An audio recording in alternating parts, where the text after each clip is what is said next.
Today is Maundy Thursday, or Holy Thursday if you're in some other countries. Today is the day Judas betrayed Jesus on that fateful night at the Last Supper. You may be wondering why I'm talking about this, because today we're going to go through 5 more Judases who betrayed Sporting.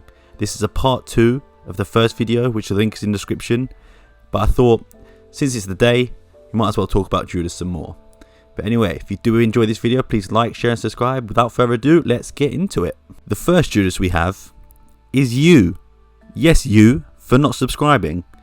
As I mentioned in every video, we are doing a giveaway once we hit 1,000 subscribers. We will give away a sporting shirt of your choice from Loja Verde and cover any shipping or delivery costs. All you have to do is subscribe to us at Sporting160EN on YouTube, take a screenshot as proof and reply to us on Twitter. The pinned tweet is in the description and you could have a chance of winning a shirt. So yeah, subscribe or you'll be the Judas. In all seriousness, first up we have Simão. Simão started his career at Sporting, whose youth system had just produced Luis Figo at the time when he broke through.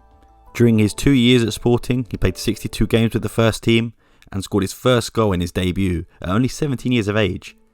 He impressed so much that he moved to Barcelona in the 1999 off-season for a fee of €10 million, partnering with Luis Figo in his first year at Barcelona. But things weren't all looking up for Simão. In 2001, after Louis van Gaal took over Barcelona, Simão spoke of his desire to move back to Sporting after a lack of game time. However, in the summer, he actually signed with city rivals Benfica for €12 million.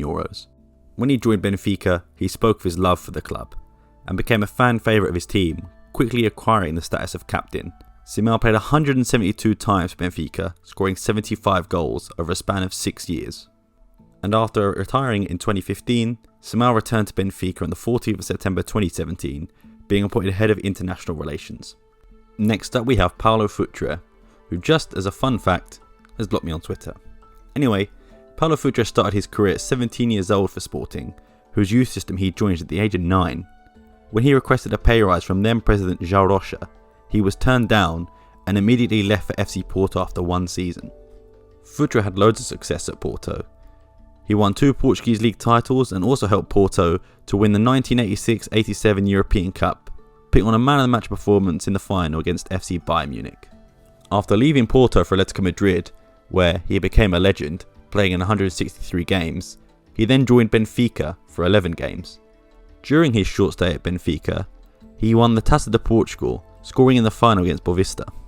In retirement, Paulo Futre is randomly held up as a Sporting legend by the administration in recent years. Also in retirement, he's also a television presenter, hosting a show on TVI called A Noite de Futebol. But don't count him out joining RTP and SIC in the near future if he doesn't get the pay rise he wants. Next up is Andre Carrillo. The Peruvian winger signed for Sporting on 6th of May 2011 and was quickly included into the first team, making his debut on the 19th of September 2011 in Sporting's 3-2 away win over Rio Ave. Andre Carrillo became a fan favourite with his footballing ability and his skillful dribbling, but in the summer of 2015, Andre Carrillo wanted to move to Leicester. After an official offer was made at €12 million, the president at the time, Bruno de Carvalho, rejected the offer.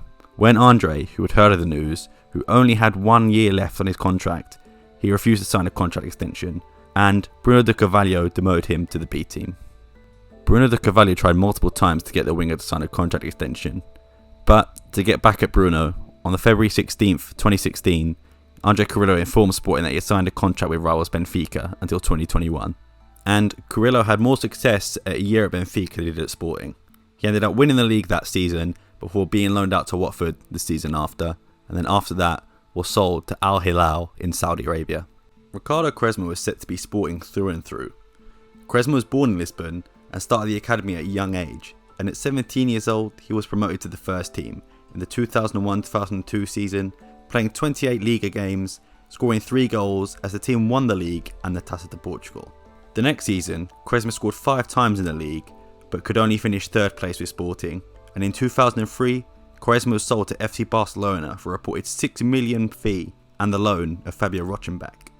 After he refused to play under manager Frank Rijkaard, Quaresma was signed for FC Porto in the summer of 2004 as Deco moved in the opposite direction for a fee of €15 million plus Quaresma. Quaresma said in an interview this year, "Jorge Mendes said he was going to put me in a top club, but he never said which club it was. When he told me it was FC Porto, I replied I wanted to go back to Sporting. However, he played 4 more years at Porto, then moved to Inter Milan for €18.6 million, but then was awarded the worst footballer in the Italian top division.